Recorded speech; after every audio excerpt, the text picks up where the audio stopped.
Okay. Hi, everyone. I am going to be going over my week 6 progress that I've made this week. Then I focused on instructional objectives. So, for my project, and it's automating AI for project planning and project management. My instructional goal with performance context is that it will enable learners to proficiently utilize project planning techniques and project management, leveraging AI integration for enhanced efficiency and decision making. By using Articulate 360, it will provide learners with modules consisting of multimedia presentations, interactive flip cards, and scenario-based simulations that contain real-world project planning challenges. The terminal objective with learning context is that at the end of the completion of Articulate 360 for project planning, students will be able to develop a comprehensive project plan for a given project by utilizing AI tools. They will be able to assess project risks and uncertainties using AI-powered risk assessment tools, and they will be able to evaluate project performance metrics and key performance indicators using AI-powered tools. The main step in instructional goal is that by the end of the course, then the students will be able to integrate AI techniques into project planning within project management. They will demonstrate a proficiency in applying AI tools to enhance project efficiency, accuracy, and decision making. By using Articulate 360 as a platform for interactive learning and skill development, guided by Merle's principles of instruction to ensure active engagement, task-centered learning, and application of newly acquired knowledge and skills. So the students will have 2 subordinate skills and then subordinate objectives for main steps. The first one will be that the learner is expected to demonstrate proficiency in utilizing AI tools for project planning. Students will be able to learn how to navigate and utilize AI-powered software by going through the Articulate 360 modules, and the student will demonstrate proficiency in navigating and using software applications and online platforms. The second skill that they will be doing is students will develop the skill to seamlessly integrate insights and recommendations generated by AI tools into the project planning process. So pretty much then students will analyze AI generated insights within project planning scenarios and identify their relevance and applicability to specific project objectives and requirements. And the student will also practice incorporating AI-driven recommendations into project planning. For the content presentation, then students will be going through the Articulate 360 modules, consisting of Introduction to Project Planning, AI and Project Planning, defining major project goals and objectives, establishing milestones and targets, resource allocation and budgeting, and then there will be an end of course summary and quiz. All of the modules are going to be independent and asynchronous, and the media selection will be Articulate 360, but within it then there will be links to YouTube, Trello, and different Google applications. For learner participation, it's going to be independent and asynchronous. They're going to be completing Articulate 360 modules. And for the assessment, then students will review a summary of what was learned and take a quiz during the final module. And then for follow-through activities throughout the course, then students will be given knowledge checks, such as project planning questions, drag and sort questions. And then, of course, then a quiz will be given at the end of the course to measure competency in project planning and the benefits of using AI tools. And then for my project this week, then I really just focused on creating the summary and quiz for students to take with different questions that came directly from the module, starting from the beginning to the end. And that is mine for this week.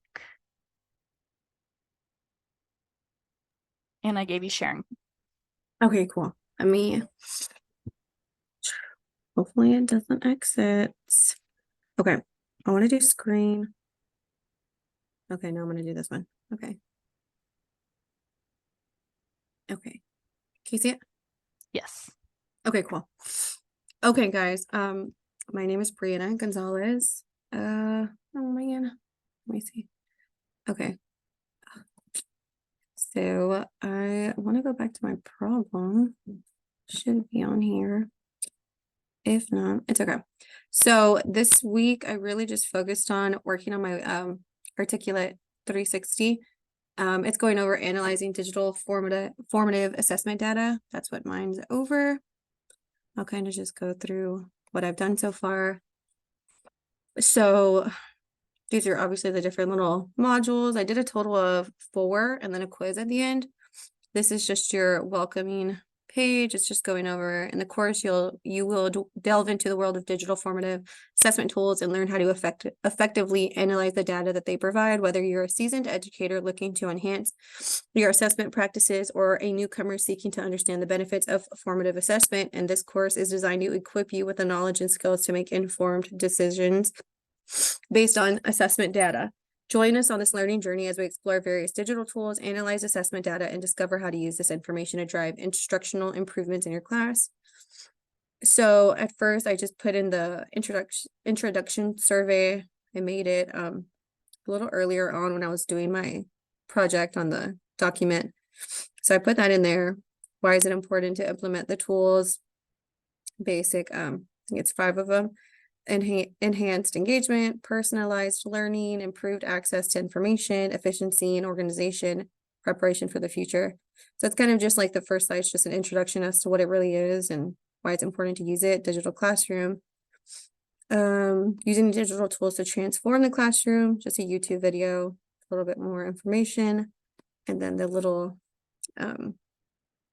flip cards with 3 questions. What, how can I use it? And will it be difficult? Because I feel like it's kind of intimidating using any kind of technology. The second module is implementing the tools.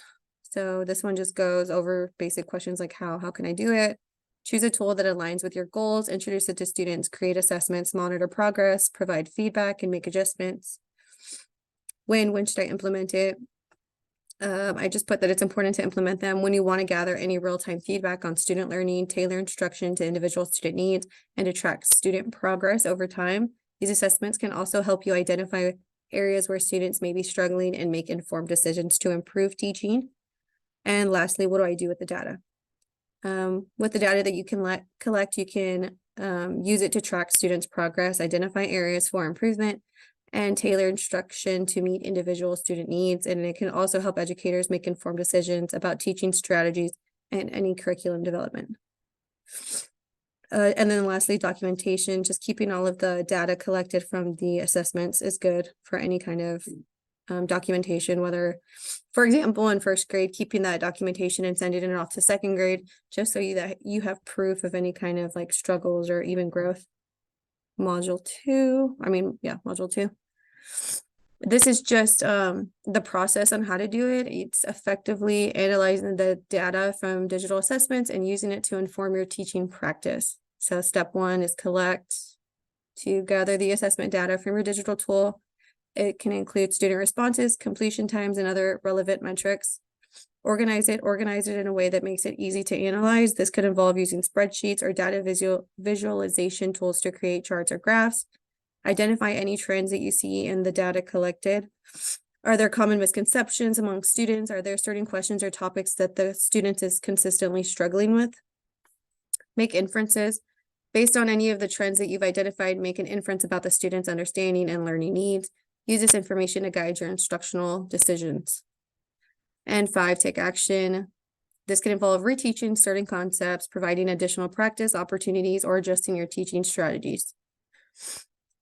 How to provide the feedback. What can I do with the data? You can inform instruction, use the data to tailor your instruction to meet specific needs, track your progress, just monitor any student progress over time, and identify areas where the students may need additional support. And evaluate effectiveness, assess the effectiveness of your teaching strategies and make any adjustments that are needed. It's just a little short video on how to analyze it and how to kind of look at it. How can you provide the feedback? You can do individual feedback, group feedback, and visual feedback. I think the big one is a visual. So use graphs or charts to visually represent student progress. And with kids, obviously with the babies, it's easier to send this kind of feedback home with parents. So I feel like that more dumbed down it is, the better, because I mean, as a parent, if you see all these big words with any kind of evaluations that the students are getting, it's a little difficult. And then I did a quiz at the end, but I based it off of these 10 facts. That's really the whole gist of the website. So I'll just read the little main part. The first one is to identify learning trends. That's one of the main things. Inform any instruction. So just manipulate any of your instruction based on the student. Monitor progress. So see if the students if there's like a trend, or if there's any like areas that the student just struggles with in general. Guide differentiation.